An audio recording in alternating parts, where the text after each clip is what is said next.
Ladies and gentlemen, welcome to the last regular season game of Audubon Green Wave Baseball here on Dan Wilkins Broadcasting as the Audubon Green Wave travel on the road to Summerdale to face the Sterling Silver Knights. We've got a good one today. Audubon going into this one with, with their heads up high. Oh my goodness, sorry. Still getting over this head cold kind of thing, but just in time for the playoffs, right? Audubon going in this game after a 6-2 win versus Haddon Heights on Senior Day. Really great game out there by Gabe McCracken. He had 11 strikeouts in 6 innings of work, and even though Haddon Heights and Audubon were back and forth early, Audubon was able to pull ahead late and get themselves their 17th win of the 2023 campaign.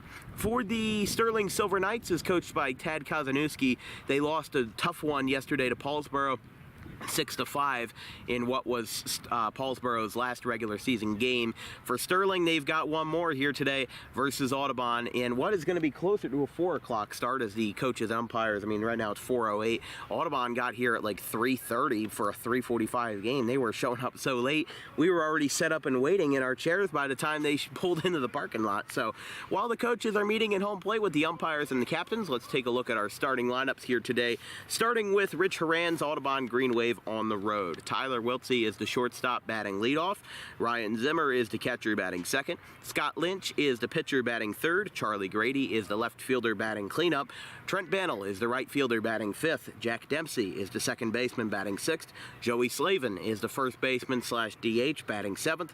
Nick Caladros is the third baseman batting eighth, and Charlie Copsetta is the center fielder batting ninth. For the home side, Sterling Silver Knights is coached by Tad Kazanowski. Tony Sanchez is the center fielder batting leadoff. Dean Collins is the shortstop batting second.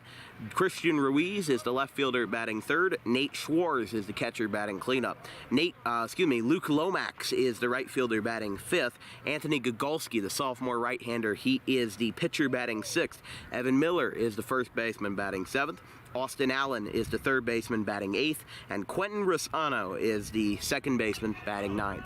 So while we get ready for everybody to take the field, let's take a quick break as we get set for the last regular season game of the 2023 campaign. Not for DWB, but for Audubon and Sterling. We'll be right back after this.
Sterling having their last regular season hurrah of this 2023 season as we are here from a beautiful Silver Knight ballpark in Summerdale. As the last time we were here, it was April 5th, 2022. I had a busted up left knee and it was cloudy, yucky, cold, windy, and there were no shrubberies behind home plate. But today, as you can see, the greeneries are in full effect as spring has sprung and then As for Sterling, they've definitely sprung into a different direction under the head coach of Tad Kozanowski in his first season, commanding the Silver Knights. I mean, they've had some surprising wins this year. They, earlier in the season, beat Haddon Heights 9-3, and Kozanowski told me that was our big win in terms of, you know, beating a larger opponent and being the underdog. But in terms of what they were able to accomplish so far, with Kozanowski being the head coach,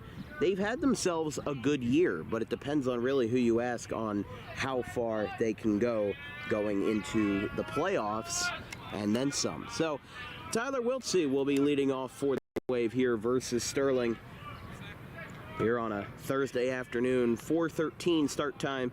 Sterling 8-13 this year, dropping their last 2 games to Haddonfield and Paulsboro. They won 2 games in a row on the 12th and 13th for Holy Cross Prep and CCTS. First pitch is inside to Tyler Wiltsey, and we are underway from Sterling. It's 1-0. Gogolski, who was a freshman cleanup hitter for Sterling last year, is going to be the starter as there's a strike. 1-1. Gogolski, the sophomore, a 8.48 ERA and 17 in the 3rd innings, as Wiltsey lines this one foul and into the parking lot. Gogolski in his freshman year had a 5.03 ERA in 32 innings. This year, this is his 6th appearance. Sterling is 2-3 when he starts, and Wiltsey's gonna kind of loft that one out towards short, and it's gonna be an infield single. I didn't know how to describe it in real time. He just kind of threw the bat at the baseball. I mean, he obviously held onto the bat, but it was just like a really awkward swing, and Tyler Wiltsey's gonna get a ball. Yeah, got the job done, got the infield single. Just will take it. Really getting base runners in any way possible. Ryan Zimmer batting here for Audubon.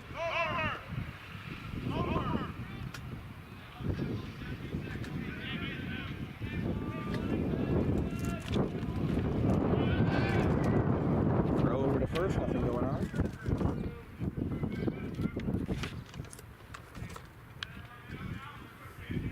Audubon again won versus Haddon Heights 6-2 yesterday on Senior Day. Gogolski's delivery, that's going to be in the dirt, and Wiltsey gets to second base. It's going to trail off the bag, and he'll be in there. So runner on second, and a 1-0 count to Zimmer.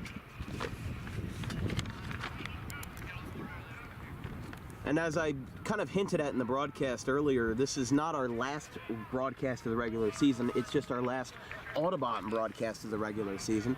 We've got a DWB feature tomorrow at 4 o'clock between the Triton Mustangs and the Delsea Crusaders. Delsea, as coached by Joe Smith, will have their senior day. Of course, Delsea last night coming off of a loss to Gloucester Catholic 11-2 in the 49th annual Diamond Classic final. Our good friends over at BFA Sports broadcast that game. They did a great job on the production, even though the game may not have been as clean as some may have wanted it to be. But Zimmer's got a strike there. It should be 2-1. But yeah, it ended up being a good, last hurrah to the Diamond Classic. And of course, in my senior year, next year will be the, I don't know what you want to call it, the half centennial or something like that, because it's going to be 50 years of the prestigious tournament. Ground ball to third. Allen picks it up, and Zimmer is going to be retired. 1 down. So here is going to be Scott Lynch. Runner on third for Audubon. And 1 down as Zimmer grounds out 5-3. We do have one more DWB feature on the 23rd, which is Pennsgrove and Gloucester City.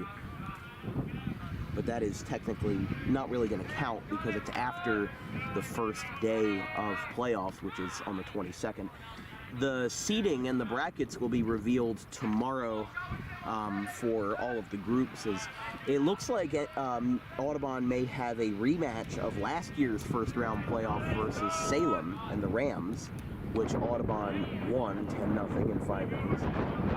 We had a weird start to that game because We were just coming off of a bad broadcast with Haddon Heights, and it was like all of our equipment was waterlogged and stuff like that, and we couldn't figure out what was going on. So we started off the game with no camera feed, and then we fixed it and got it to work. But this is going to be a ground ball to Allen, throw to first. It's in time. Wiltsey does not score, so that's going to be back-to-back ground outs here. 2 outs. And Gogolski taking care of business for the top half of Audubon's order, as Charlie Grady, the cleanup man, stepping in here for the first time.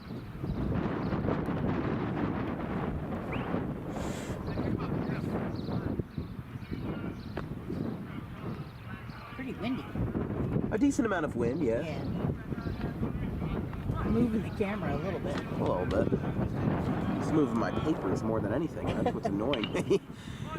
Grady with a chopper back to the mound, and Gogolski is going to take care of business quite quickly here as Sterling allows Audubon to strand that runner on third, and no runs will score. We go to the bottom of the first. Sterling gets their first chance to bat here in the regular season closer.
Scott Lynch getting the ball here for Audubon as he faces off against the Silver Knights. As whoa, a big plume of dirt just came up from home plate and trickled out into the infield.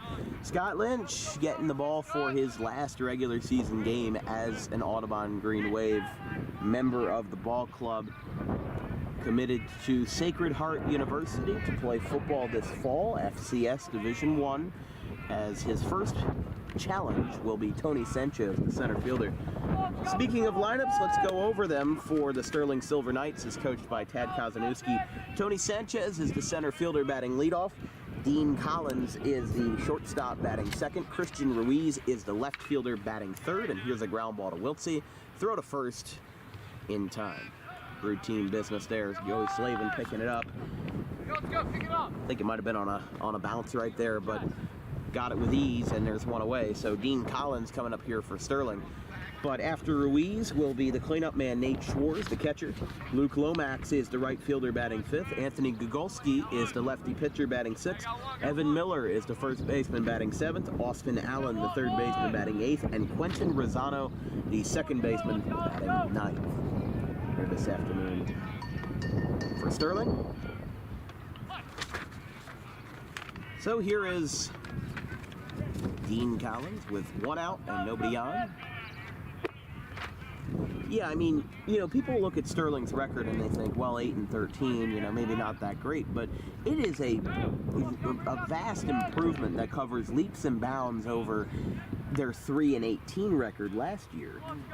8 wins is better than 3. And, I've talked to some players on, some other teams around the state that haven't had fortunate seasons. And that what they told me is that they said that, a bad season, you kind of learn to cherish the good moments and you forget the bad moments. Like, for example, Deptford last year was 6-16. And what one of their guys told me was that, those 6 wins, you remember those 6 wins 1,000% better than you do the 16 losses. They're, almost like they're foggy in the mirrors kind of thing. So that's going to be a walk to Dean Collins, and it'll bring up Christian Ruiz, the left fielder here for the Silver Knights.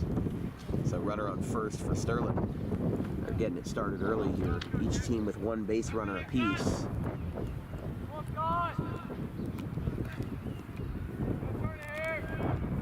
Here is Ruiz here. Runner on first for Sterling. 1 down. And a foul ball off to the right.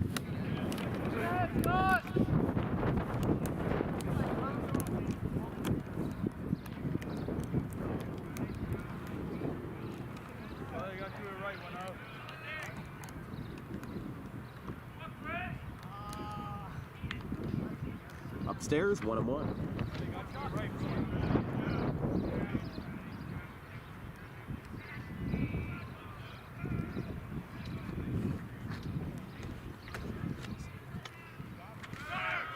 Runner's going, and it's a foul ball.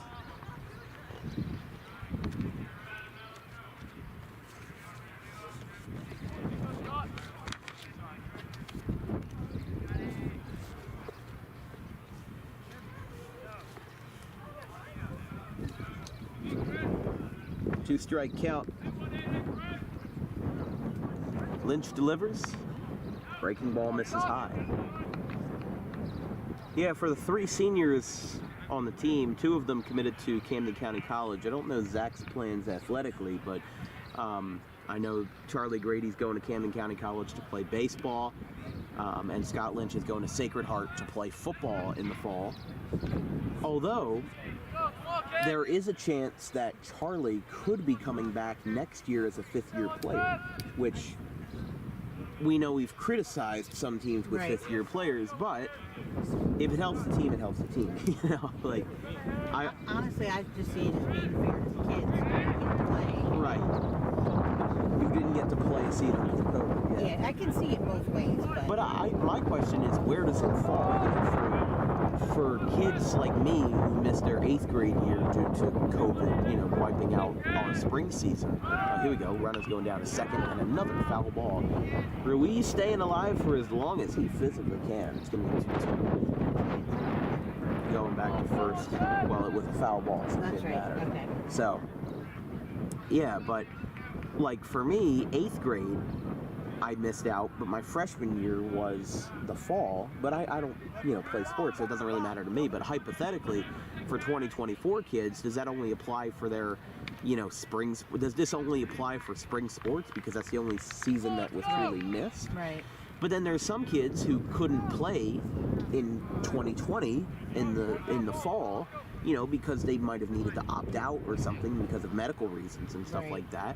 Like, for example, I have people in my family who are high risk, and I didn't exactly move around a whole lot in the spring just because of that kind of risk. So here is going to be the cleanup man for Sterling, Nate Schwartz. Ruiz reached first on a walk, and now that's going to put runners on first and second with Lynch being in a bit of a jam here. 1 away, 2 on.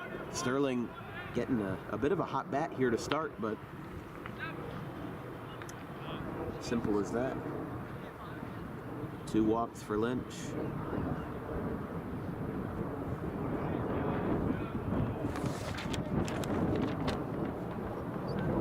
Swing and a miss.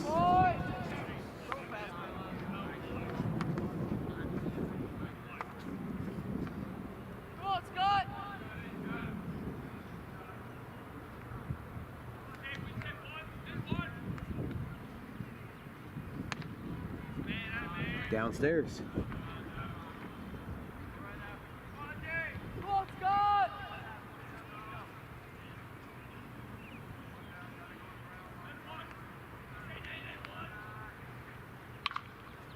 Here's a tapper back to Lynch, and it's going to roll past him to Tyler, and the throw to first is not going to be in time. I don't know. Let's go. Come on, pick it up. Everything. No, he was safe. Yeah, that's an infield single. I didn't see it because I was trying to move the camera, so my apologies there. But Schwartz reaches on an infield single, and Sterling's got the bases loaded. No more room at the end. I mean, after the last game that Audubon played versus Sterling was 20-1.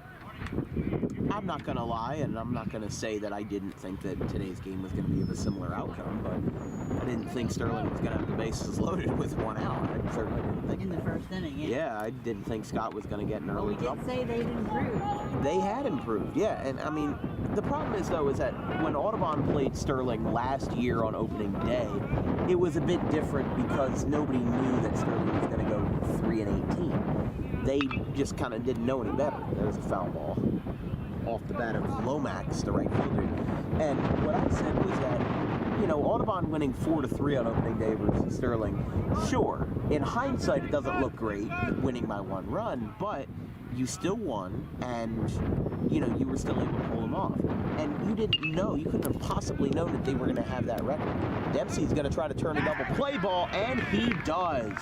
Sterling loaded the bases and leaves them all there with a 4-6-3 double play, and Audubon gets out of the inning. A chaotic first, but it ends just the same. No score going to the top of the second.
Here in the top of the second inning, Audubon and Sterling tied up at 0-0. Nada here after 1 in the regular season final game of 2023. And as we said, NJSIAA group playoffs brackets, they'll be revealed tomorrow. But it looks like Audubon will probably be facing Salem in the first round, which is the same team that they played last year. Beat them 10-0, and then Woodstown came into town. And Which is not a given. You can't assume It's we're not going to beat them again. it's not a given, no. Usually the first round, though, especially for baseball, produces the least amount of upsets. Usually it's when you get to the second round. Look at Woodstown, the number 7 seed beating the number 1 seed. It's high school sports are a lot less like March Madness. Everybody wants to think that there's a team that makes a Cinderella run, but the problem is, though, is that with the disparities that exist in high school sports and the competition, those Cinderella stories are a lot less common. And not to say that anyone doesn't have a chance to beat Audubon, but the statistics are a lot more scarce, because at least for colleges, the worst Division I school is still a good college, because, you know, there's still a Division I program. So, you know, everybody's got their chance and everybody has bad days. But especially for high school baseball and high school soccer especially, those Cinderella runs are almost, I wouldn't say non-existent, but they are very rare. Just like Woodstown had. So Trent Battle on first base following the walk, and that's going to bring up Joey Slavin. There's no. Excuse me, Jack Dempsey. I'm getting a batter ahead of myself. This isn't a 6'3" lefty at the dish, folks. That is not Joey. Jack shows bunt, and the pitch from Gogolski is away. I remember there was another lefty, Ryan Chandler, who started opening day versus Audubon for Sterling, and this Sterling team had a lot different uniforms last year. I think they were wearing gray and blue, and I really like these white jerseys with the blue pinstripes. Yeah, I do too. They look very sharp. I noticed that when they didn't have those last year. Yeah. Sterling had more of a silver touch to them last year, but this is just the plain old simple blue and white, and I do love that, in my opinion. There's a strike. 2-strike count on Dempsey.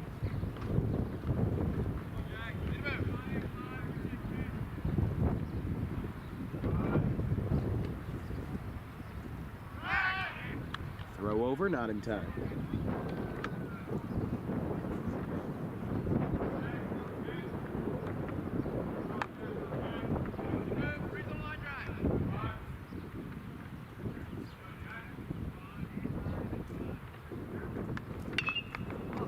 Here's a fly ball out towards right, going over, and that's going to drop in front of Lomax, and he's going to have to play a little bit of a circus game juggling that baseball around. That's a base hit for Dempsey, and it puts runners on first and second for Joey Slavin.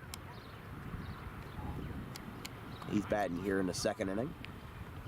2 on, nobody out. Quick start here for Audubon. Both teams left a base runner on, at least one of them, but Sterling left the bases loaded in the bottom half of the first inning after his 4-6-3 double play. Infield in, Joey bunts, and that one's going to get past him for a strike, 0-1.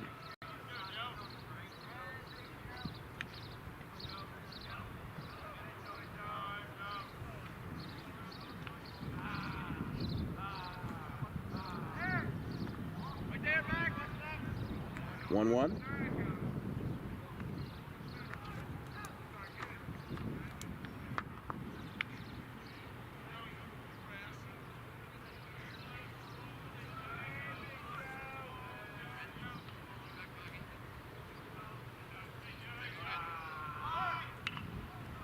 Fouled back towards the Sterling dugout, and it's 1-2.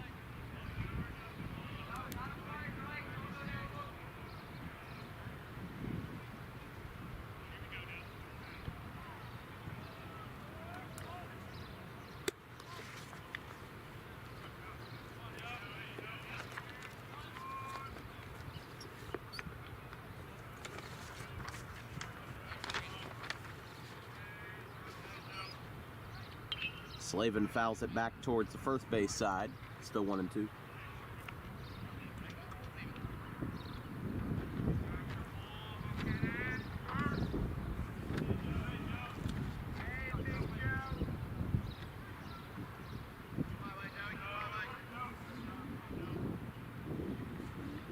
Slavin takes a ball in the dirt, 2-2. Slavin and then Nick Caladros here.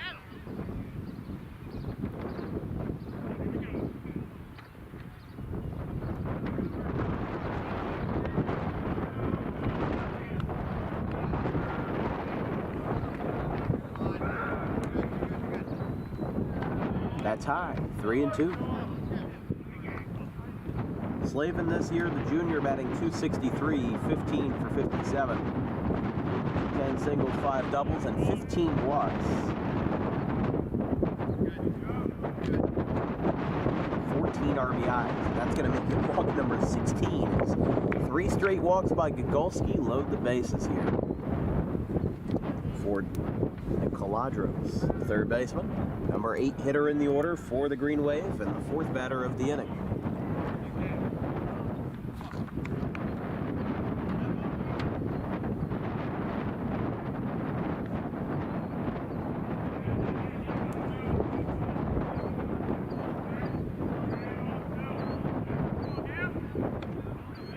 Up high and away.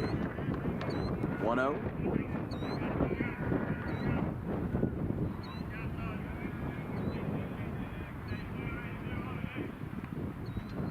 Bases loaded for Audubon.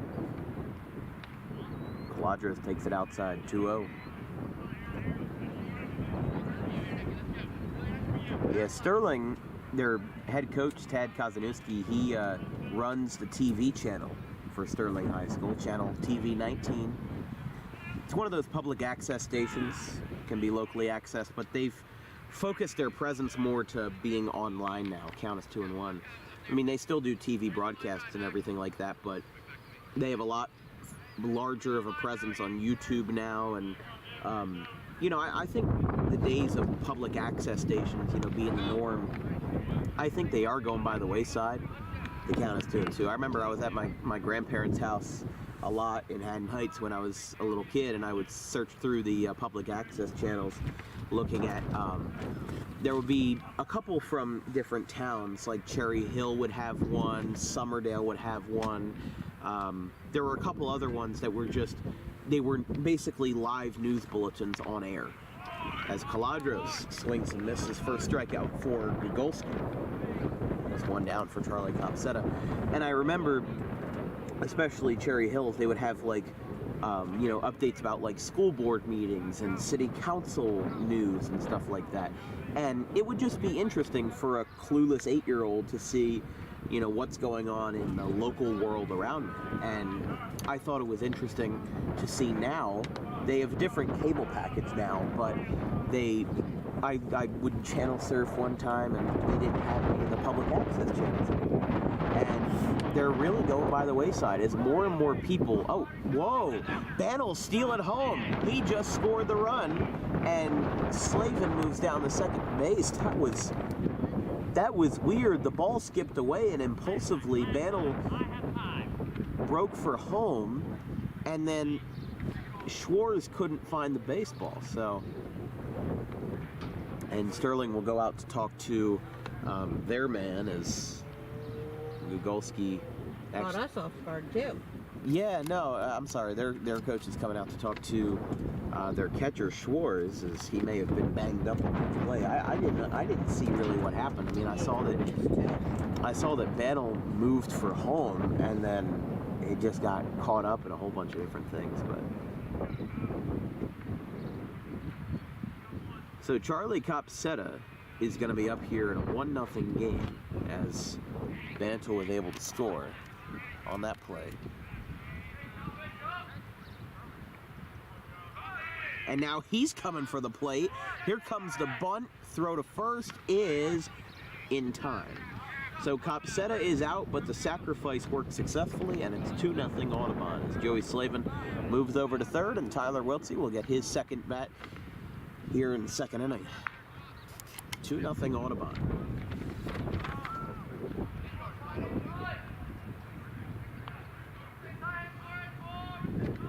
Runner on third for the Green Wave as Weltsy bats here. He singled in the first inning but did not score. But yeah, those public access channels, as more people cut the cords and, ditch the cable packages for streaming services, everything's kind of a public access channel now. Especially for us, we live stream on YouTube. I like to think of ourselves, we're public access. Anybody can watch our broadcasts. Same with BFA Sports Media and Channel 19. When you watch them on YouTube, anybody can watch them, whether they're, in LA or India or, or New Jersey. It doesn't matter. Doesn't matter where you're watching from. It just matters what you're watching.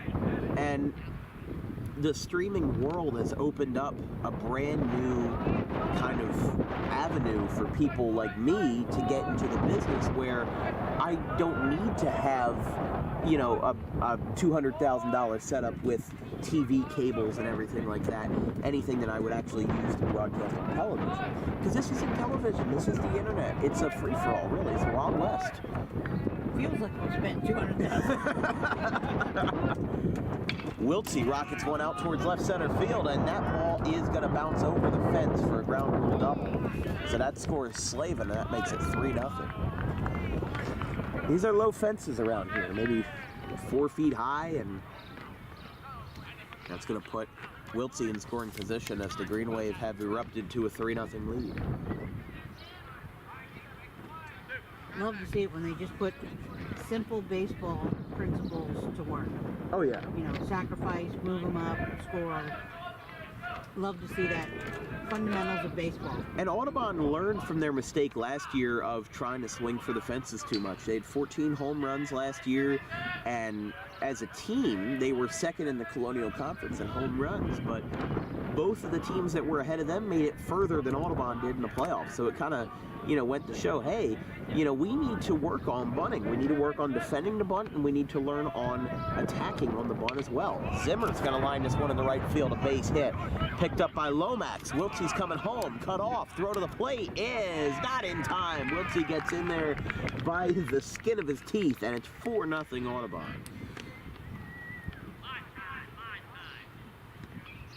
Ryan Zimmer with an RBI single, and the Green Wave have poured it on here in Sterling. As Gogolski gets in some trouble here for Scott Lynch. I mean, it looked like a relatively clean first inning, a single and then 3 ground outs in succession, but running at first base for Zimmer will be, I believe that's Jason Stockland down there. Mr. Wheels. Yeah. I think that's Stockland down there.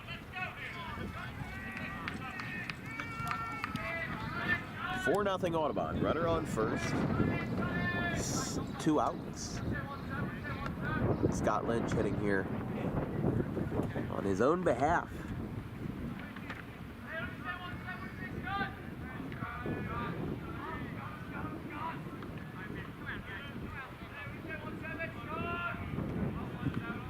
Green Wave with 3 walks, 1 strikeout, 1 sacrifice, and 2 hits in this inning. They've got 3 hits in total today.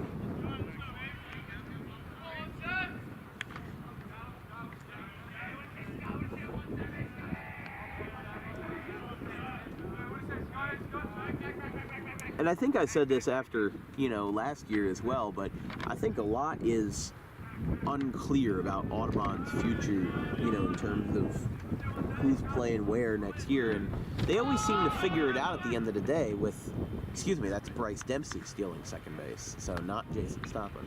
We're just used to him being the de facto pinch runner, really, when somebody has to be taken out, like Zimmer, when there's, a catcher on first base and 2 outs. He's just kind of the normal guy, but I guess he's not here today, so. I saw him, though, earlier. I don't know where he would be, but. Here's a ground ball hit sharply and over the glove of the shortstop. Collins in the left center field. The throw to the plate is going to go into no man's land. Dempsey will score, and it's an RBI double for Scott Lynch. Makes it 5-0.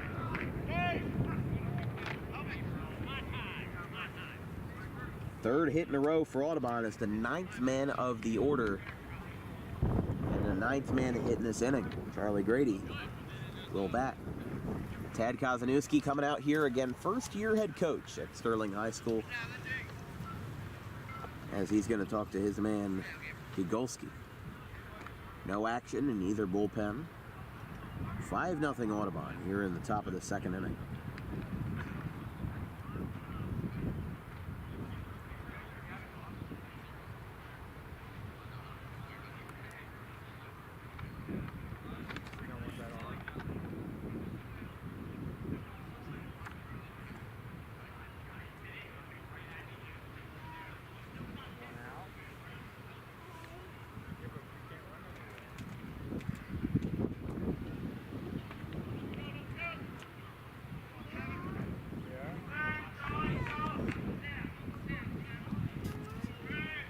So here we go. Gogolski still in the ball game as Charlie Grady is the 9th hitter in the order for the Green Wave here.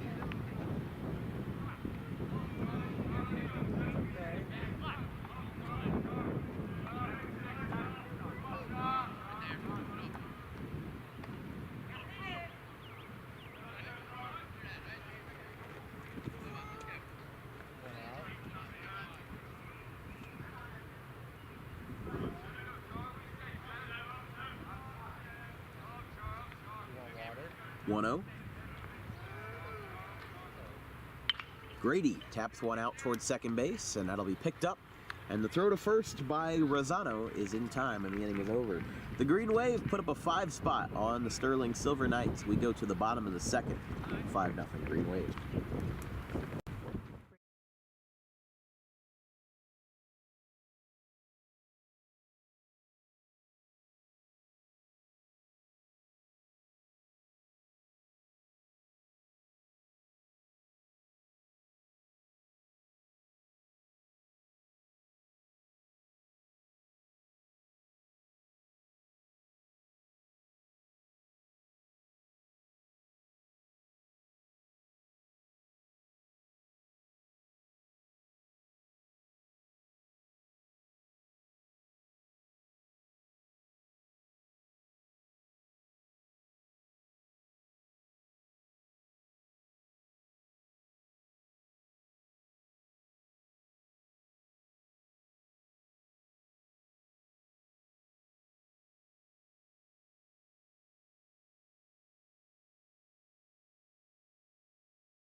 Bottom of the second inning, Audubon just put up a 5 spot as Sterling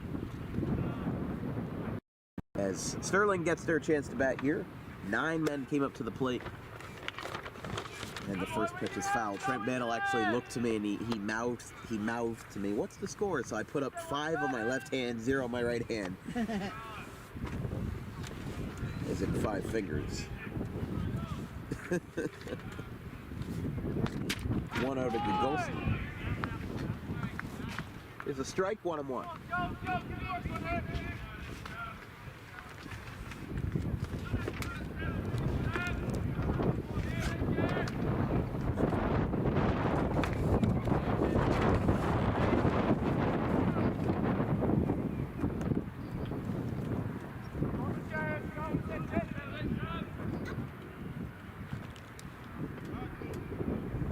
Liner, and Dempsey's got it. He kind of fell over a little bit making the play, but it counts just the same. And there's one down as Evan Miller batting here for the Silver Knights. Go get your next one, Scott. What do you say, kid?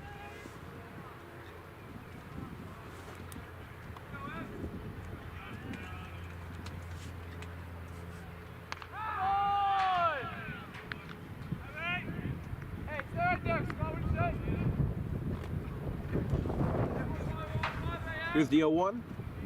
And a ground ball out to Wiltsey, out at short, throw to first. Is in time. Mantle declared that we've got 2 before he even threw the ball over. He was just so confident. Thinking that too. I'm like, oh. I was like, don't jinx us, Ted. Said you don't believe in jinx. He knew he was out before the ball even got halfway across the infield. That's going to bring up Austin Allen, the third baseman here for Sterling. Swing and a miss.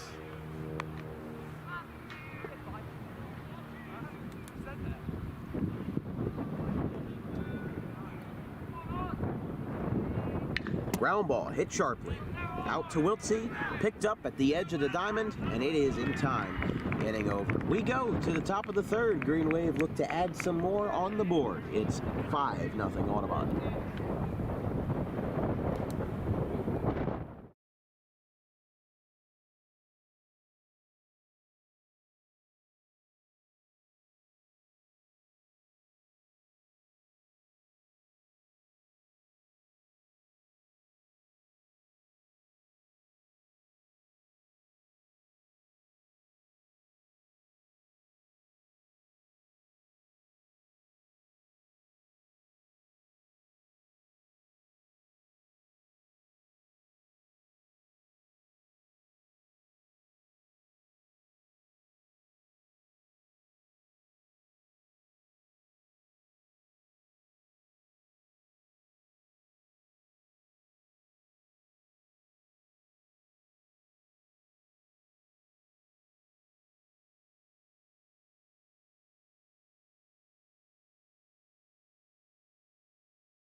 Top of the third here, Trent Mantle starting it off for the Green Wave. The first pitch is high and away.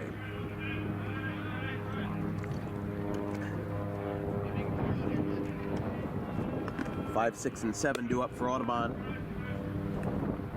1-0. Fouled off. Onto the softball field.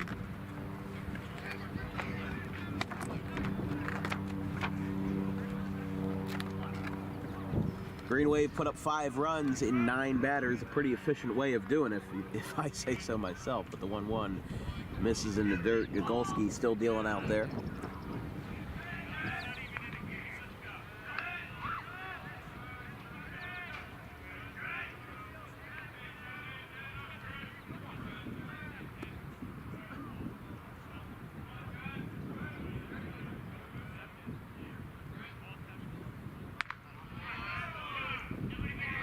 3-1. This broadcast is brought to you in part by Paroli's Printing and Bantle's Banners, Signs, and Apparel, the true one-stop shop for all your print and promotional needs with a 5-star Google rating. Over 50 years in business, handling any ink-on-paper project, as well as banners, signs, apparel, and promotional swag.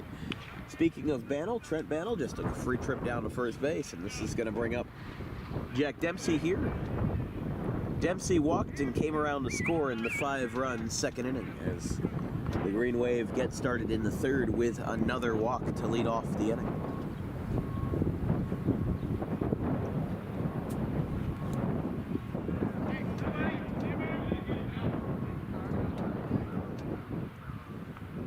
Here's Dempsey. Throw to first, nothing going on.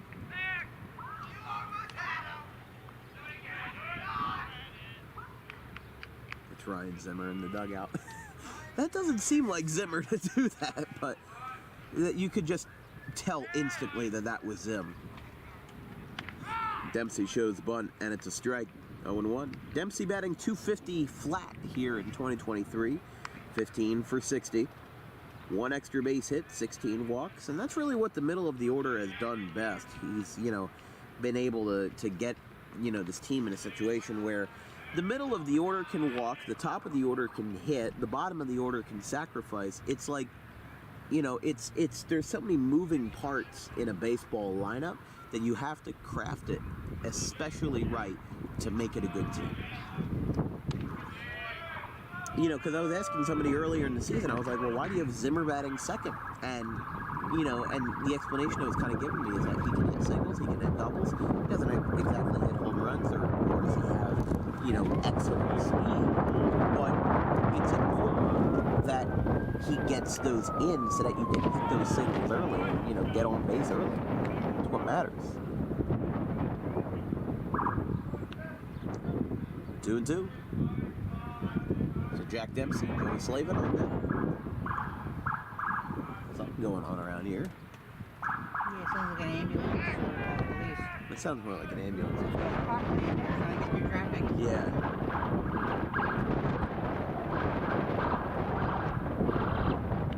Hopefully they're not coming for here. I haven't fallen off my chair yet. No, Golson, another throwback. Not today. Not today, no.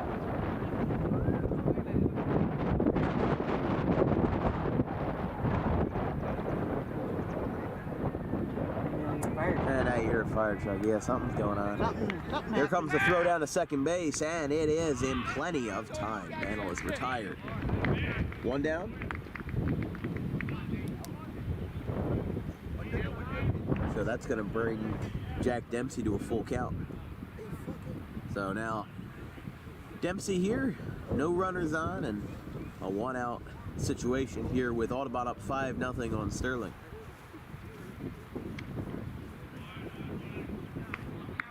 And that'll be outside, or rather inside, and Dempsey will walk.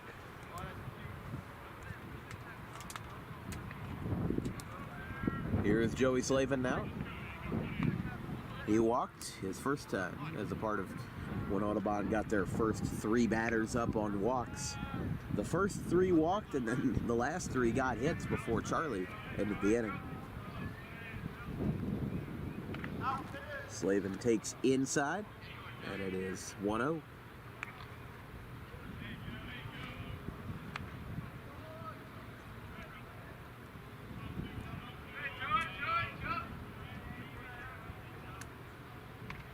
There's a strike. 1-1.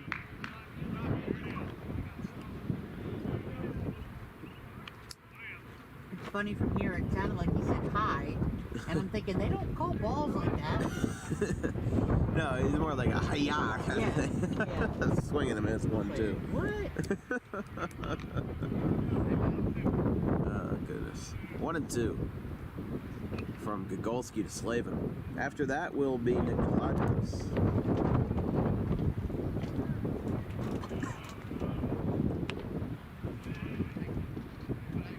Two and two.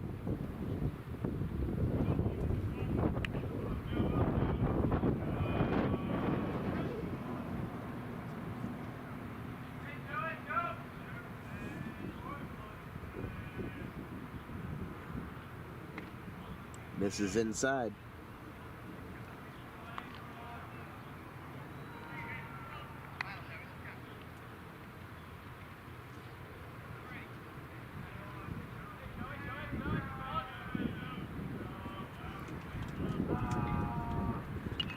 Swing and a foul tip. Still a 2-strike count to Joey.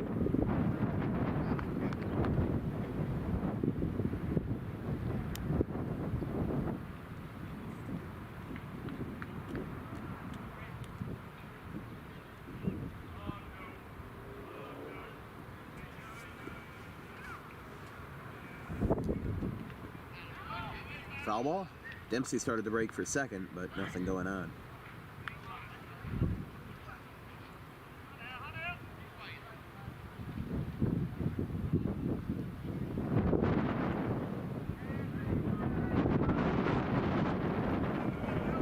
Here's the pitch. Runner on first for Audubon, and Slavin takes the strike 3, and that will be the second out. Second strikeout for Gogolski, bringing up Nick Caladros, who was his first. He was his first strikeout of the afternoon. Slavin is his second. Of course, Caladros only batting with 1 runner on and not 3, but we'll see what he can muster here.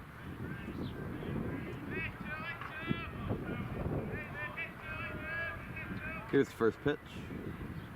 Swing and a miss, 0-1.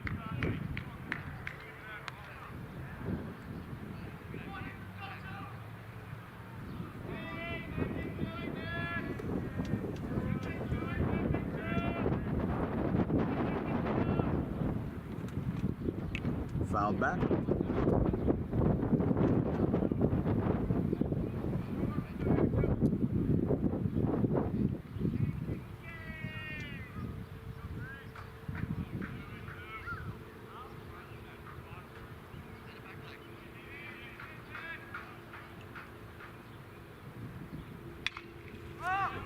Here's a fly ball to right, and that's going to drop in front of Lomax. A base hit for Caladros. They got to get the ball back to second base, but he is safe.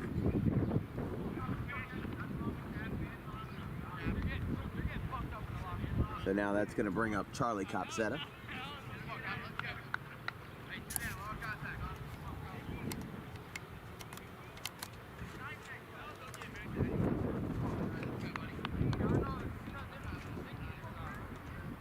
Two outs, 2 on. Audubon, after scoring 5 runs in the second inning, have kind of slowed down a little bit. But really, I mean, I know Audubon is a team that likes to stat pad, but you really don't need to. Win by 9 if you need to, you know? Just go in, shut the door, and go home. You know, you don't need to score 20 runs. I don't like when that kind of stuff happens, because it's kind of just rubbing it in. And I understand stat padding's, you know, I guess fine for, you know, if you don't tick off the other team, but that's gonna, you know, it's not gonna really help your team as a whole when you're up by 20 runs. I wasn't too happy about that when Audubon won 20-1. And there was another game that I missed versus Gateway. That was 22-4. So I'm almost glad that I wasn't there. There were some people back there that were yelling out my name, Dan Wilkins. So Just turned around and they made that? yeah. I didn't think people knew me around here. I love to see the fan base. Oh goodness, wow.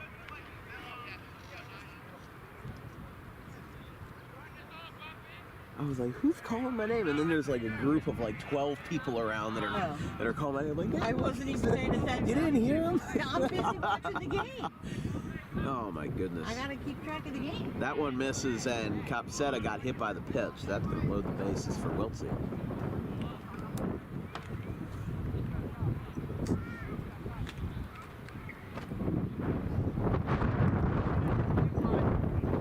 No signal yet from Kozanowski,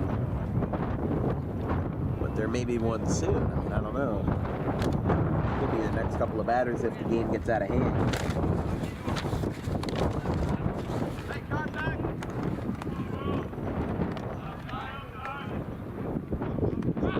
There's a strike. 0-1.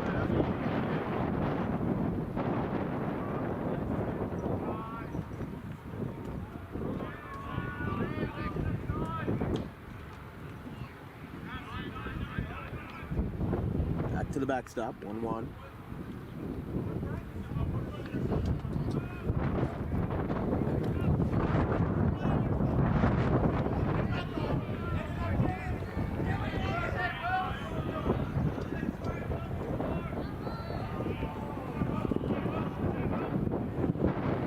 Here's a fly ball popped up shallow left center field, and going over, making the catch is Ruiz.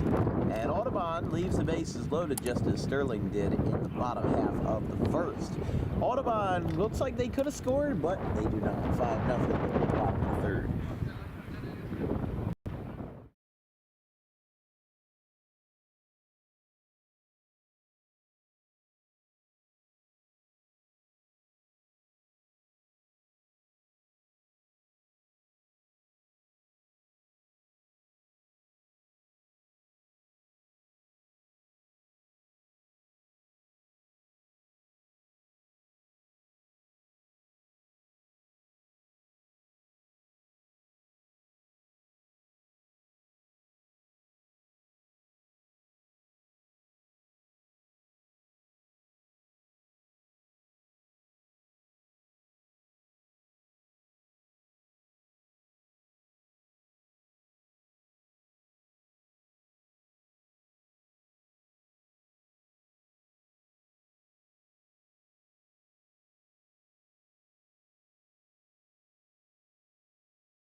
Bottom of the third inning here in Sterling as the Silver Knights forced Audubon to strand the bases loaded as the first pitch is down and away.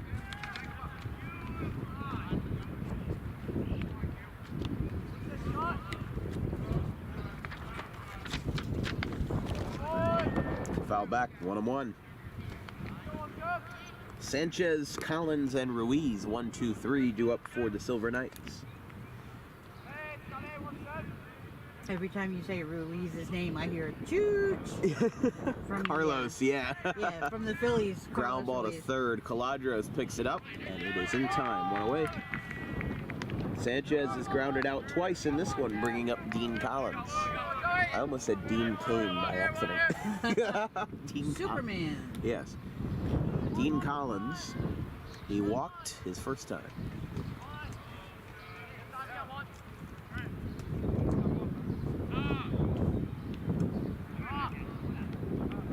Oh, no, excuse me.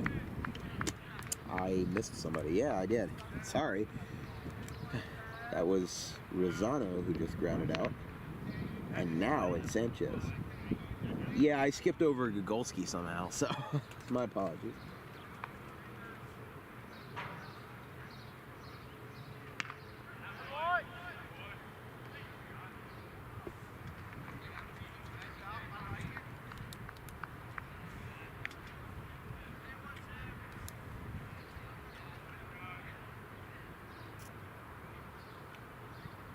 Down and away.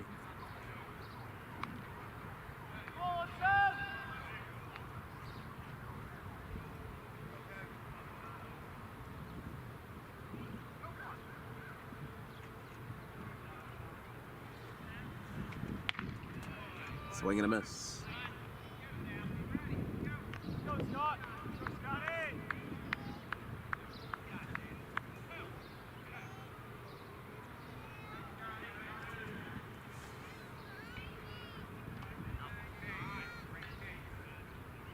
You'll take that one.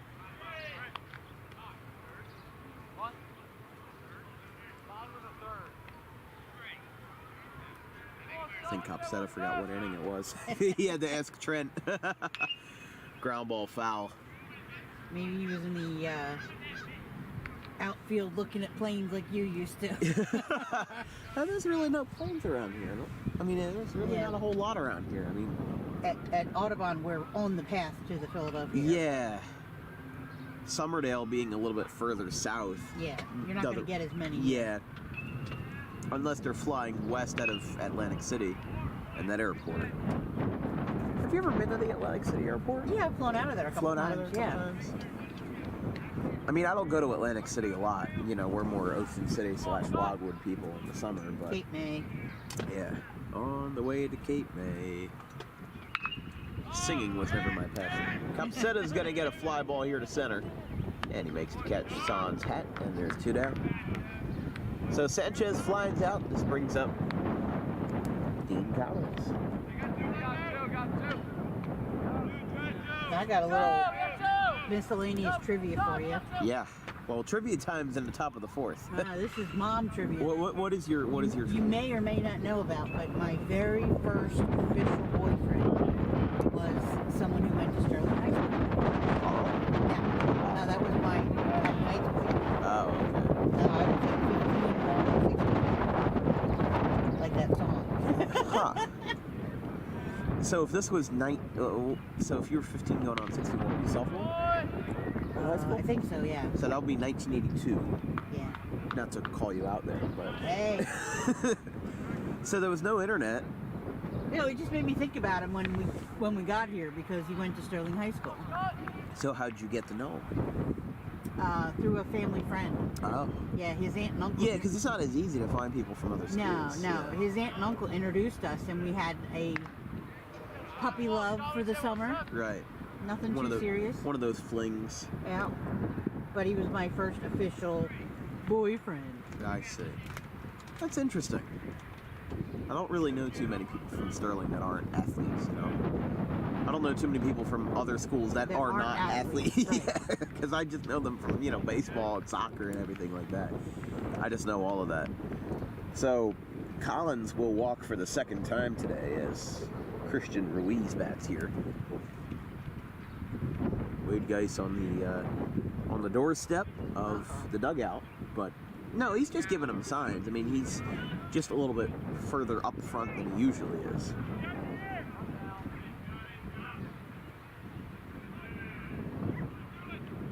Ground ball, back up the middle, and a base hit in the center field. Copsetta will field it, and he's going to boot it. It's going to go past him.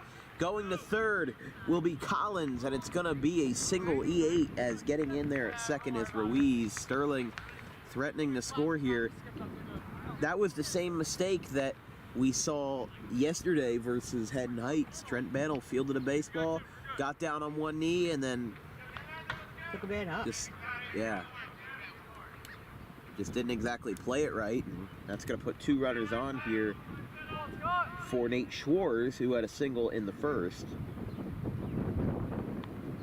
Strike 1. Could hear that clear as day. Yeah. So a single E8 on that play.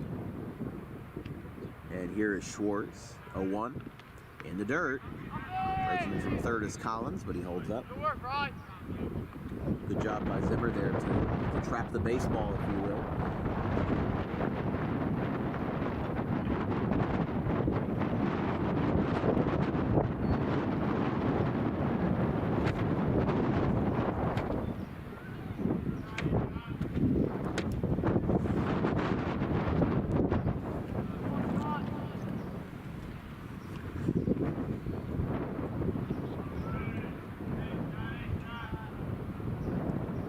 Swing and a miss.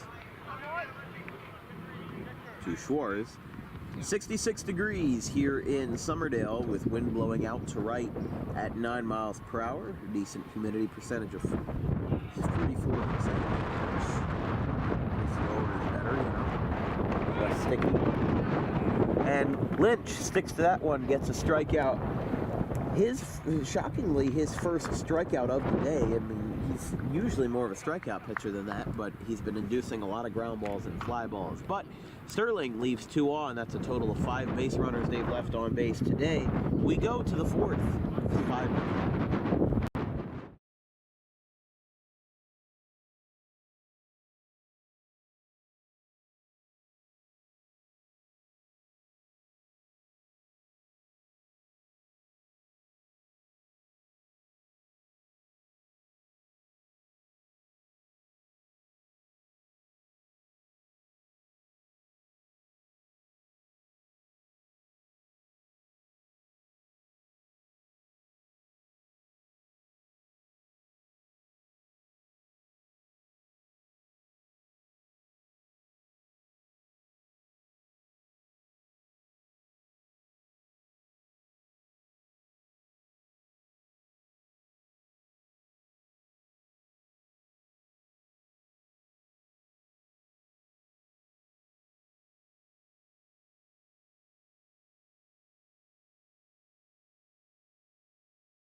Here we go, DWB trivia time in the top of the 4th inning. Audubon leads 5-0.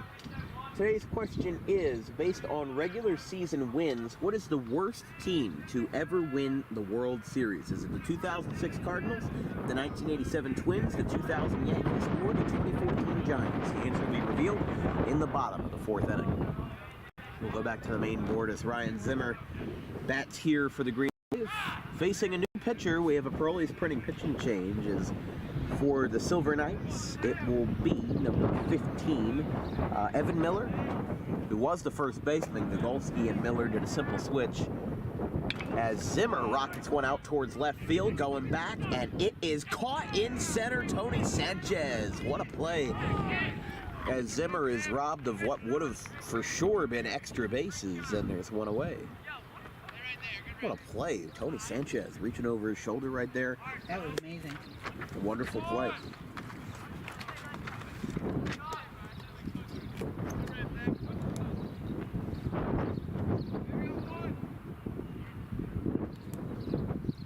Here is Scott Lynch.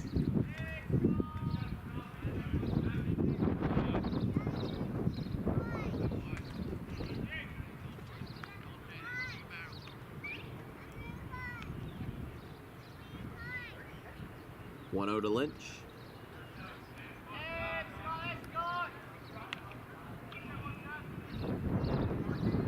That one is away.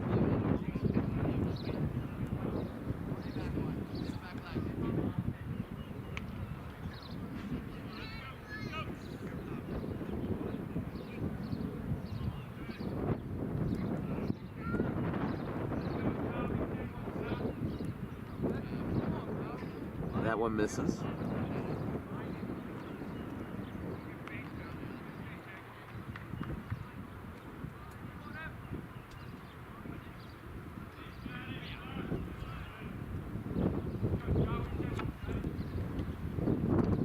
That one misses inside, and a 4-pitch walk to Scott Lynch.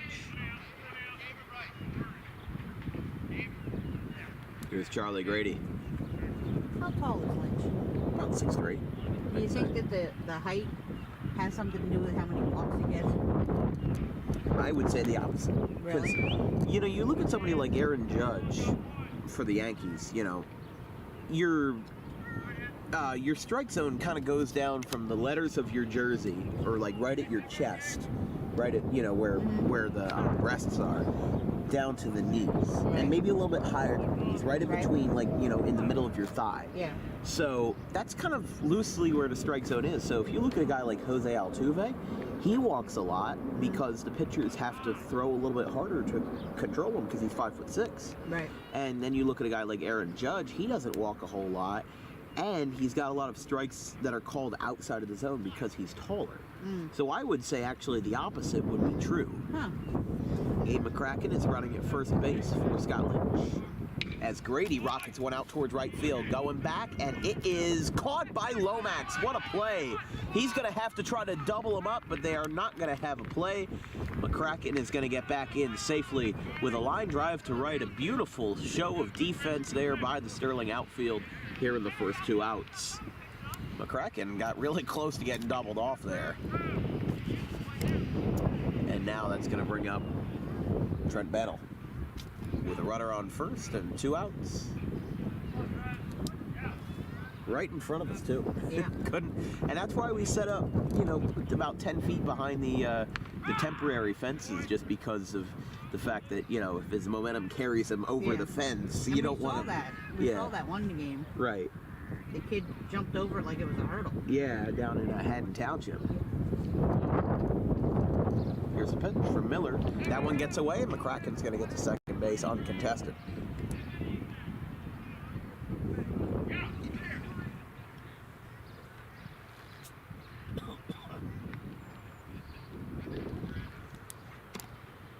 Saw somebody warming up in the Green Wave bullpen. I don't know.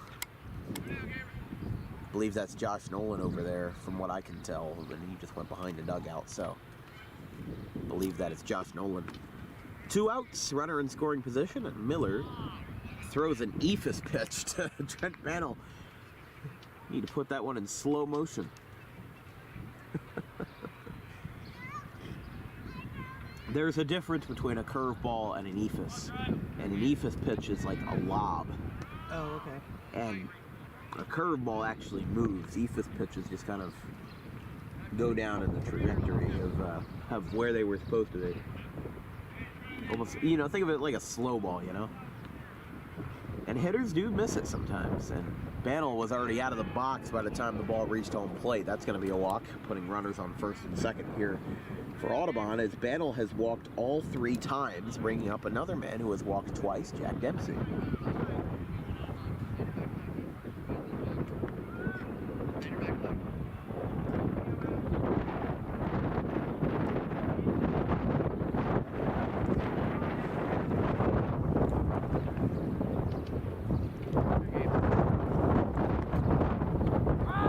Whoa, there's a strike right there to Dempsey, and it's 0-1. Wow. He had to duck away from that strike. Yeah.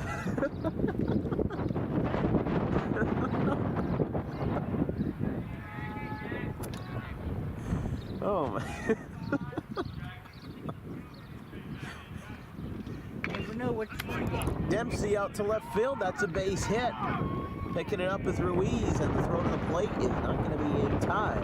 6-0. Audubon with an RBI single.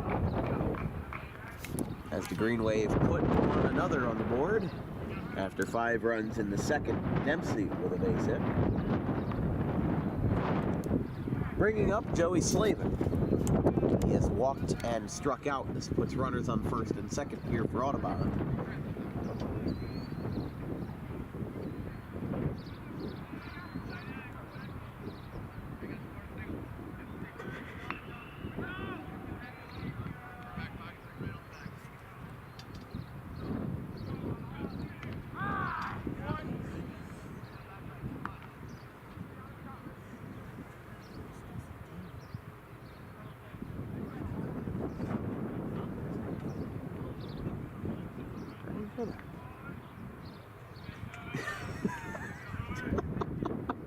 Here's a ground ball foul. We were just joking on the air because I was looking at my tan arm, and then I showed the bottom of my arm and how it was really pale, And I didn't know that part of the arm does not tan at No. all. Huh. Like the bottom of your feet, the palm of your hand. Yeah, I knew the palm of your hand couldn't Yeah. tan. It's weird. It's like a different... You got the t-shirt tan going on there, buddy. Oh yeah, I got the farmer's tan. Yeah. Look at that. I'm not gonna show it because it's obscene for YouTube. We don't want to get kicked off the air. I don't want our viewers to be blinded by my pale skin. Anything above the forearm, just too pale for public consumption. 2 on, 2 out. Audubon leads 6-0 over the Sterling Silver Knights. And Slavin. Now it's a 3-ball count. And this is the part of the game where things get out of control. Maybe. Not in terms of anger, but just in terms of like just people don't have any drive to like keep competing because they're down, you know, by this amount of runs. And Slavin smacks one to center field. Sanchez is there, and the side is retired. We go to the bottom of the 4th inning as Sterling's outfield has put on a clinic here in the 4th. Audubon gets a run home, but nothing more. We go to the bottom half of the 4th inning, halfway home here in Sterling, 6-0 Green Wave.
Here in the bottom of the 4th inning, Scott Lynch getting ready to throw another inning here versus the Sterling Silver Knights.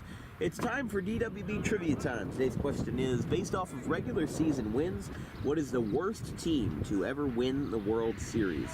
Is it, hold on, our thing's not coming up. I can just look at it over there. A, the 2006 Cardinals, B, the 1987 Twins, C, the 2000 Yankees, or D, the 2014 Giants. The correct answer is A, the 2006 Cardinals. I'm sorry I forgot to give you an opportunity to guess.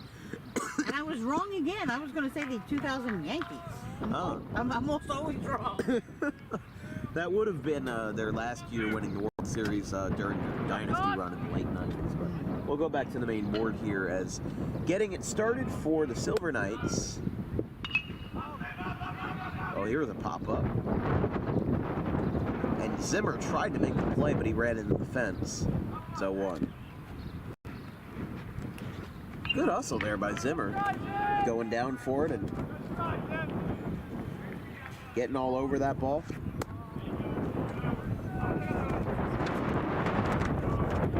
Josh Nolan, the new pitcher for the Green Wave. It's a Parole's pretty pitching change as Audubon relieves Lynch. Lynch is now at first base. Slavin will move to the DH spot as Luke Lomax, who made a nice play in right field. Has a 2-strike count against him, and he's going to line this one right to Scott Lynch. Couldn't have played that one any better. There's one down. Beautiful. Here's Gogolski. Evan Miller, the pitcher, will be on deck.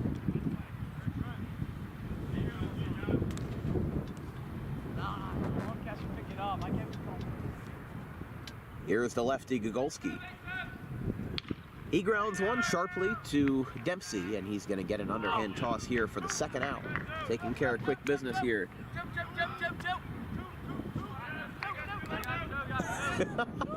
They've been a lot more vocal as the season's They gone have been on. very vocal, yes. And I really love that. Yeah, it's great. It's great to see these guys, talking to each other and, being vocal. Even if it's not outright support, just conveying information the best way you can really helps out there.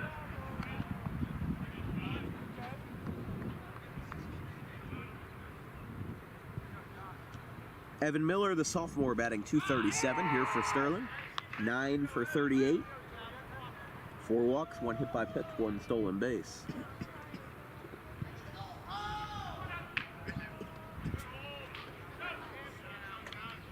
For Josh Nolan, 5 innings pitched here in 2023. 2 hits, 1 earned run, which was versus Haddon Township in the 2-1 win for Audubon in 9 innings. He also appeared versus St. Augustine, Bordentown, Haddon Township, Gateway, and West Deptford. There's a walk.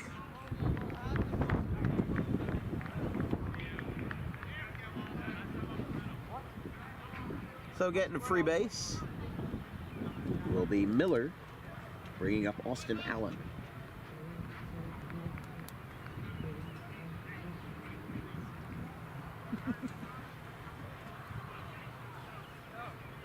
It's a good thing that the viewers can't see what Mom's doing in the tent. What shenanigans? Yeah, I'm always up to shenanigans here.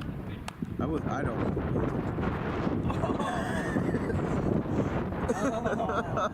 I'll remember that one. Oh my goodness.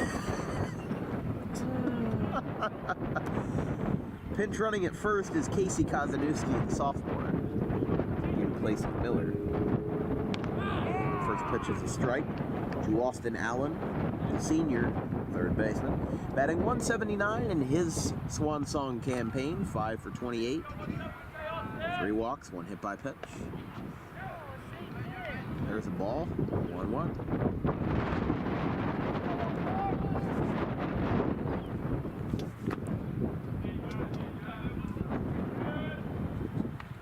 Swing and a miss.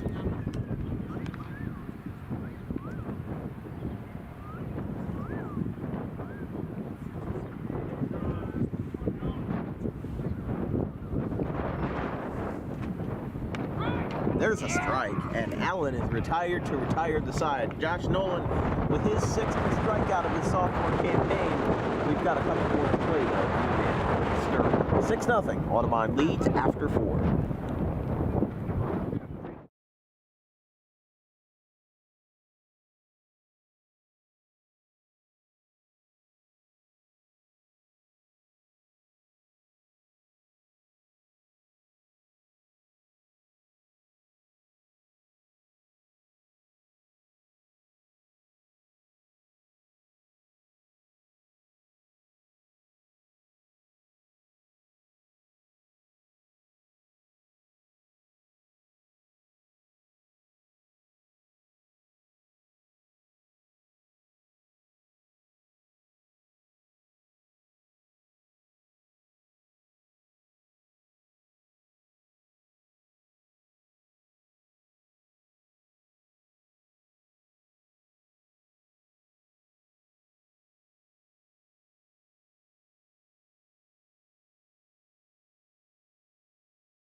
Here's Tyler Wiltsey leading off the top of the 5th inning versus Evan Miller. Green Wave leads 6-0. They put up a 5 spot in the 2nd, and Caladros, that is Caladros, he got hit by the pitch to start off the inning, and he's going to get a free base here as Charlie Copsetta now bats.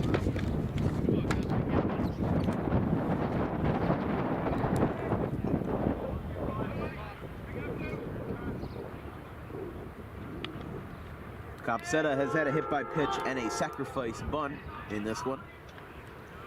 With a runner on first and nobody out to lead off, and Copsetta's going to bunt again, but it is foul.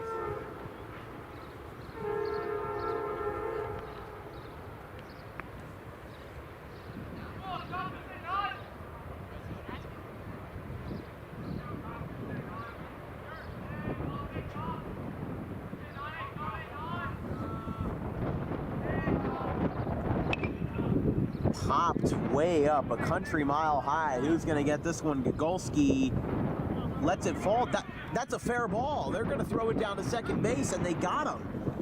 So that's technically a 2-6 fielder's choice. But the ball landed, and the umpire actually had to signal that the ball was fair. I can't say I've really seen that before. I mean, obviously they didn't know where the ball was going to land, but they also didn't know who was going to pick it up. I don't know. That was weird. So that's a 2-6 fielder's choice, and Caladros is out. I don't think Caladros ran because he thought that the ball was going to be caught. Yeah. And it's in on the infield. You don't expect that, really. 1-0. Tyler Wiltsey here had a single and a ground rule double so far. Runner on first, 1 out for Audubon. Copsetta's running. Here comes the throw down by Schwartz. It is not in time. Gets in there on a hop. And Wiltsey with a stolen base. Excuse me, Copsetta with a stolen base. It would be really impressive if he stole a base from the batter's box. Bat in hand. Evo shield still on. Good grief.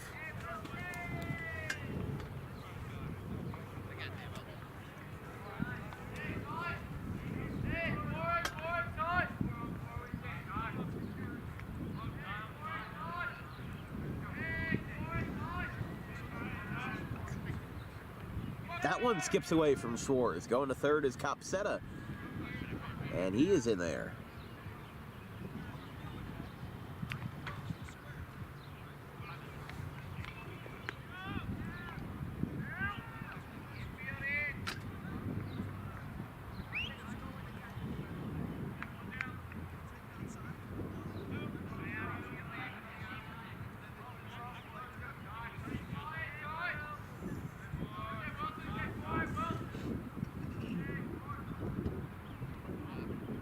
Copsetta's coming to the plate on a wild pitch, and he will score.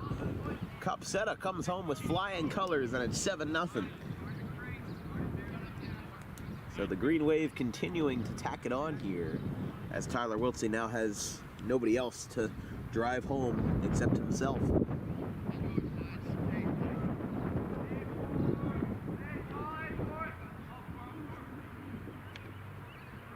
There's a walk.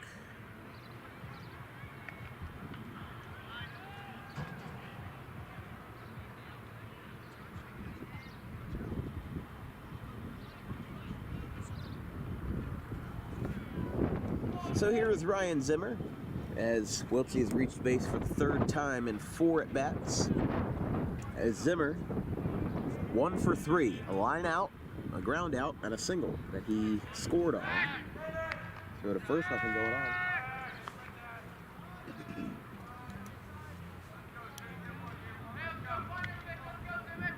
One out, Wiltsey on first for Audubon. Wiltsey's going. Throw to second by Schwartz on the strike call is not in time.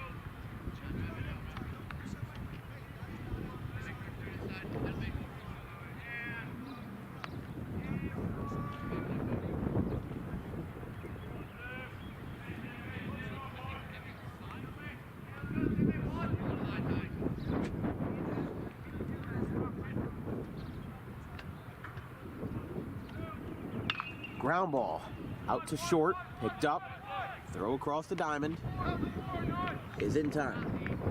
And Zimmer now falls to a 1-4 in this one. As he grounds out to Collins, bringing up Scott Lynch here.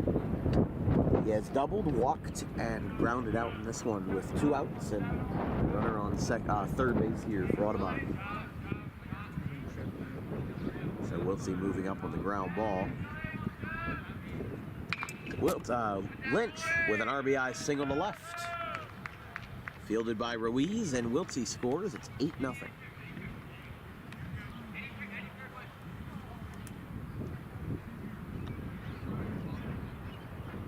Lynch with his second hit in his last regular season game. And here's Charlie Grady.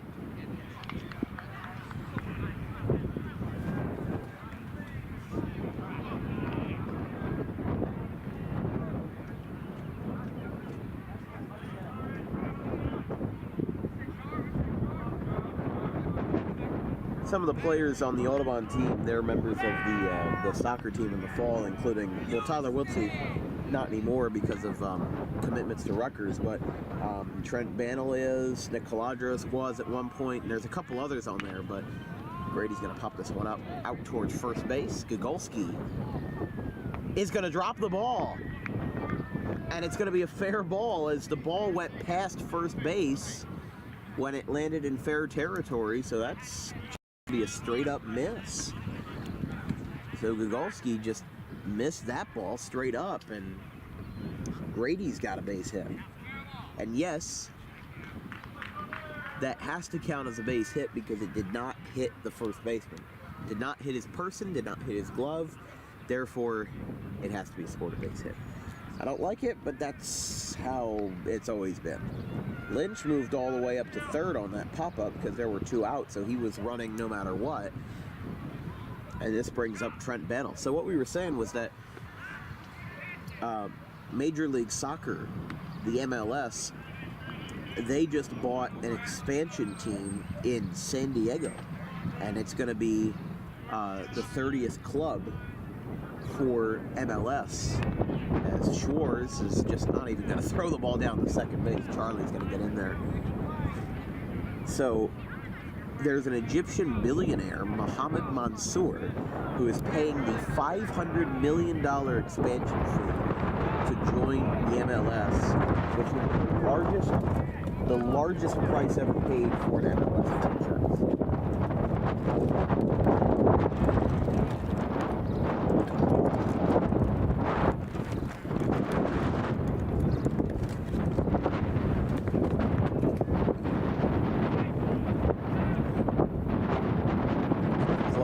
Start playing 2025, and Padres star Manny Machado joined the ownership group, which I thought was interesting. Foul ball down the first base line. It's a 2-strike count to Mantle.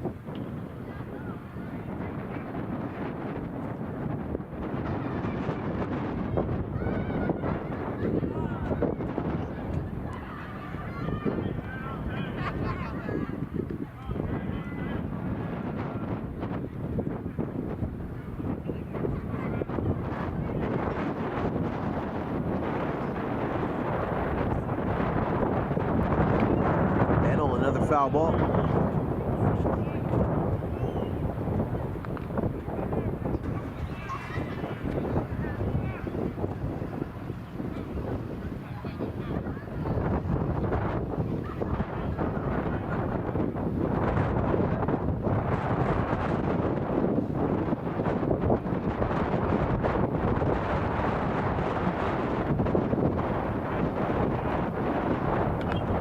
Ground ball foul.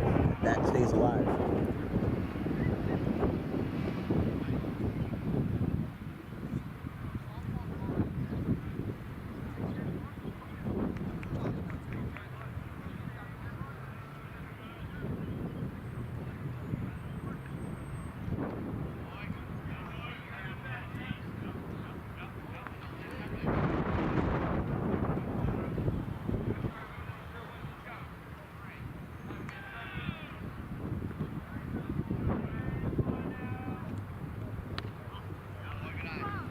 And Bannell has walked. So Jack Dempsey now with the bases loaded. And a 7-0 Green Wave lead. 8, excuse me. Did I mention that it was 8-0 at all? Or? Yeah. Oh, I did? Okay. Yeah, they scored 2 this inning. Guess I just off my game. Here's a ground ball past the shortstop. That's going to trickle into left. This might make it a 10-runner. And in fact, 2 runs will score, making it a 10-0 game. So, runner from second came around to score, and the runner from third came around to score, bringing home the 10th run of the game. Audubon now just needs 3 more outs in the bottom half, and we'd be going home early. Runners on first and second.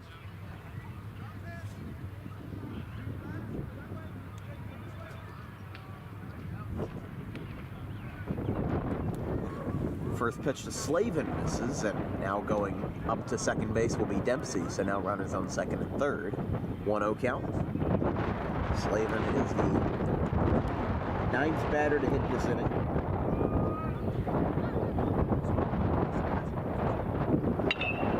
And a line drive in the right, a base hit. It's booted by Laxon, and now coming home to try to score. Throw to the plate is not in time. 2-run single for Joey Slavin, and it is 12-0.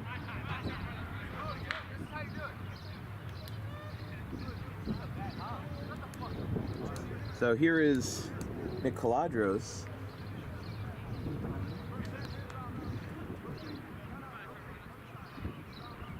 As now Kazanowski's going to come out here to talk to his man Miller.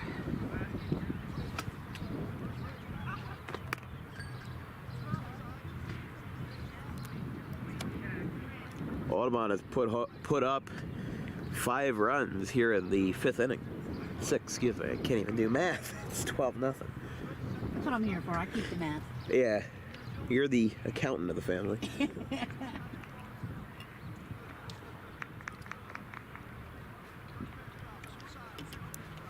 Sterling recently got their brand new turf field installed. That was not here when we last broadcasted here last year.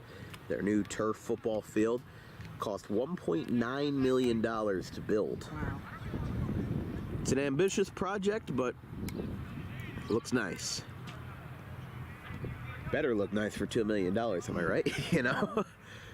It better. That ball's outside to Caladros.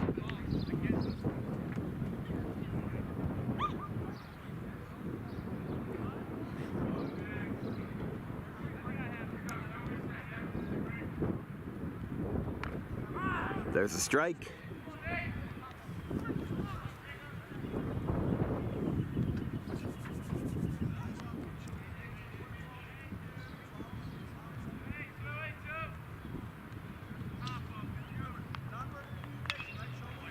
Fly ball, left field.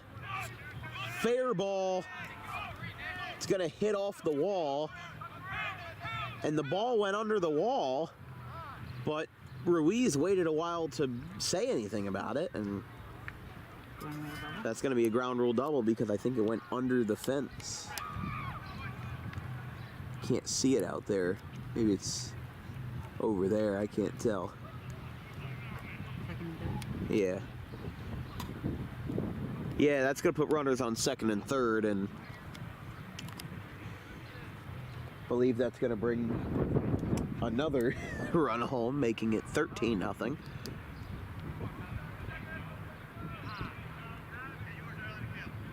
So here's the 11th batter of the 5th, Charlie Copsetta. Yeah, Slavin scored. Okay. No, he didn't. No. Sorry. I thought so. Sorry, yeah, I miscounted how many runners were on. Sorry. Yeah, still 12-0. Yeah, still 12-0, yeah. Runner second and third. Yes.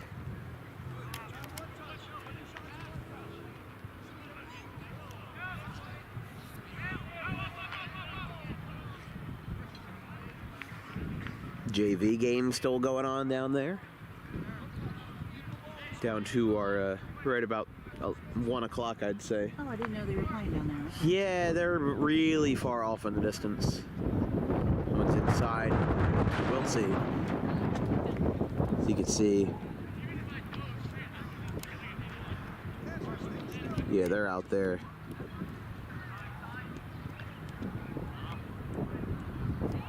And the pitch from the JV game. Filming a whole different ball game right now.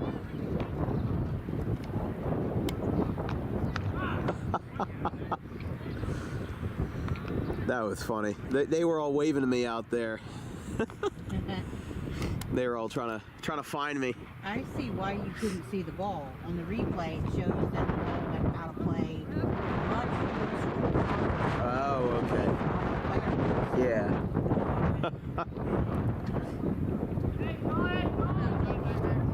Here's the pitch. Ground ball out to third, and that's a fair ball. So it goes out to Ruiz. Throw down and make that 2 more runs as Wiltsey is going to drive in Slavin and Caladros, putting runners on first and second with an RBI single. You can make that 14-0.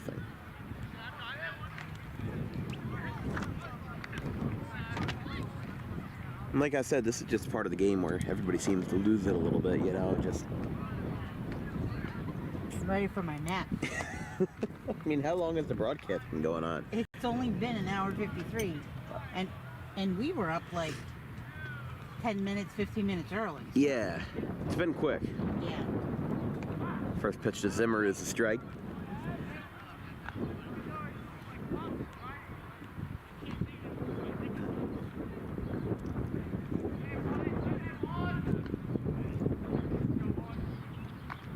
Outside.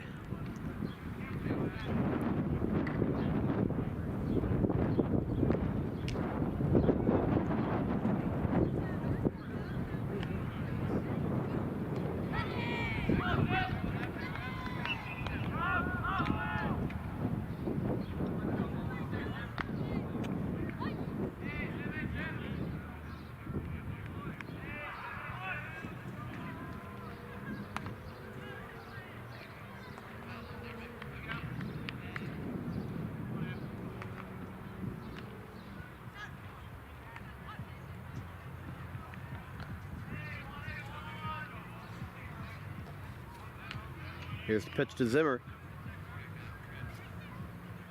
Swing and a miss. Wow. Zimmer just completely wavered on that one, and we've got 3 outs to go. Sterling needs to score 4 runs to send us into the 6th. It is 14-0 going to the bottom half of the 5th.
Josh Nolan popped up and fouled. Here in the bottom of the 5th, Audubon leads by a comfortable 14-0 over the Sterling Silver Knights, as the Green Wave regular season will most likely end with kind of a dud of a game, but there's a strike to to Sterling. This broadcast is brought to you in part by DJK Roofing, South Jersey's #1 roofing supplier with over 200 5-star reviews on the web. Get a free quote today by calling at 856-778-3900 as there's a strikeout. One away.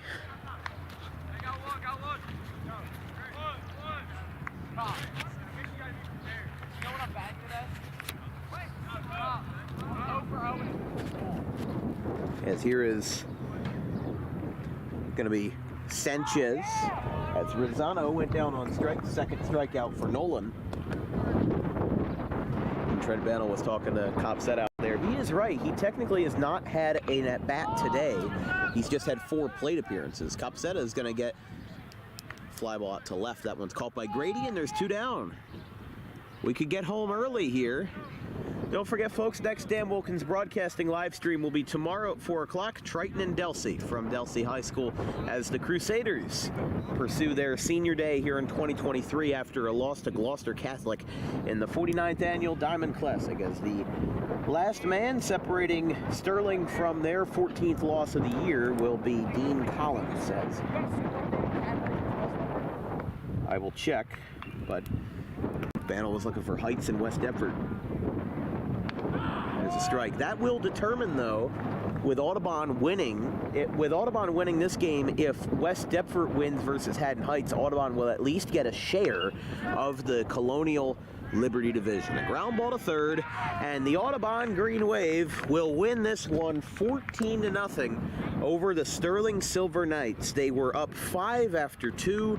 They slowed down a little bit and then really put on the gas going into the 5th inning and were able, I didn't think this was going to be a mercy rule, but it turns out that it was at the end, where Audubon will finish their 2023 season 17-7 in the regular season at least, and Sterling will finish their regular season 8-14 under the new head coaching leadership of Tad Kozanowski, as this is really the last day of regular season baseball except for Friday, but this is the last regular season scheduled game for both clubs, so they shake hands at home plate. Tad Kozanowski greets Audubon's coaches as we're going to have ourselves an easy trip home here as Audubon wins versus the Silver Knights 14-0.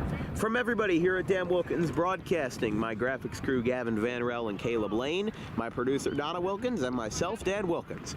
We'll see you tomorrow. Triton and Delsey will send you a tweet tomorrow when we figure out who Audubon will play in the first round of the NJSIAA Group 1 South Jersey playoffs. It may be Salem, it may be Clayton, it could be really anybody depending on where Audubon is seated. It looks like Buna is going to be the #1 seed and Audubon is going to be #2, Pennsville being #3. But anyways, Triton and Delsey tomorrow at 4 o'clock live on Dan Wilkins Broadcasting. We'll see you tomorrow, folks. Have a good night.